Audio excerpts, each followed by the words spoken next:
Hello everyone and welcome. Today we're going to be talking about the Game Awards' recent announcement concerning Dungeons & Dragons on a new title called Dungeons & Dragons Dark Alliance.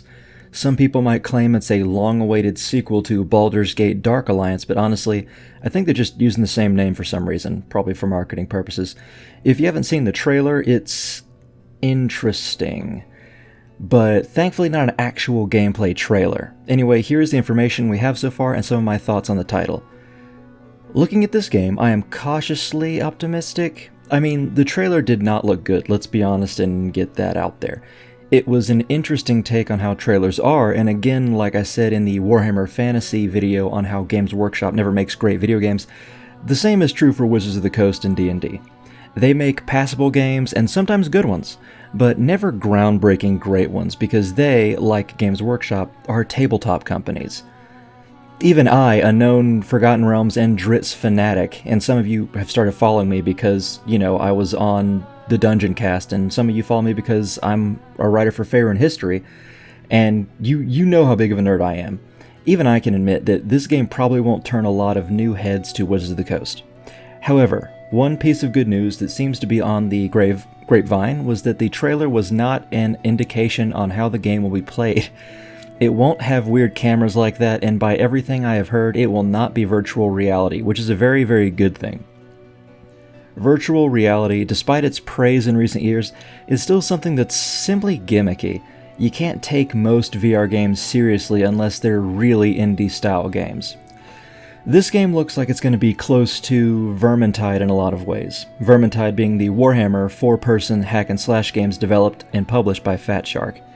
If you haven't played the first, and particularly the much better second one, I recommend them for any fantasy fan, even if you aren't a fan of Warhammer Fantasy. Anyway, this looks like it will follow that kind of style in all likelihood, which will be neat. However, it also calls itself an action RPG, which is interesting. I wonder what role-playing will be able to do in this, because all I've seen is hack and slash. Something else I need to note though is the design and style of the characters we see in the trailer. This doesn't look like 5th edition.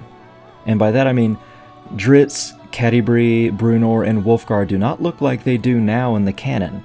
This looks like a 2nd or 3rd edition game, at least with their models and style of fighting. For those who don't know, Catti-brie is a spellcaster now in 5th edition, and here she is seen using a bow, which she used for the majority of the series, but not recently.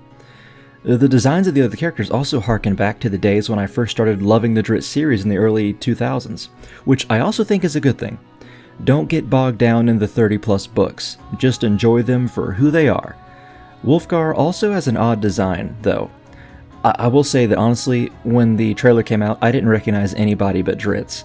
I thought it was just like the quintessential, hey, here's the archer, here's the barbarian, here's the tank dwarf. But then when I realized, hey, it's Catti-brie, Bruenor, and Wulfgar, I was excited, but let's get to Wulfgar, sorry. I've never actually seen him designed with facial hair. I know he grew a beard during his days as the Baelor Heir 2's captive, but still, it's never on any of the art. Also, we see a notable lack of Regis, or Regis. Sorry, I say Regis because, it's canonical to say Regis, or at least I believe so, because they said it in the game Demon's Stone, that 2004 PS2 game, which I highly recommend as well, because it's on good old games. But they say Regis in that, but I just always think of Regis Philbin, so I go Regis. But either way, I'm not sure what to think about no rogue or thief in the party, because that's usually what he plays in the books. Since that would, it would add a lot of versatility when it comes to the group and getting new items or finding new ways through an area. I wonder if you can customize a lot of the characters too. Hopefully it does a lot of what Vermintide 2 does, only with an undeniable Forgotten Realms feel. Please and thank you. We also know nothing yet of the story, though if this harkens back to 3rd edition, like I thought, it would explain the Frost Giant on the site, as the Frost Giants team up with King Obold Many-Arrows and his orcs in 3rd edition, and invaded the Silver Marches. Though I don't recognize those ornate-looking gnolls behind him, but oh well, we'll figure it out. We'll see what the future brings. Personally, I'm pretty excited. Obviously still a little iffy because of the trailer, but I think it's good. Alpha trailers don't always show everything. I think they just wanted to show people that they had something in the works. What do you guys think? Tell us in the comments below, and if you enjoyed the video, please like and or subscribe if you feel like you should. Thanks guys, have a good one.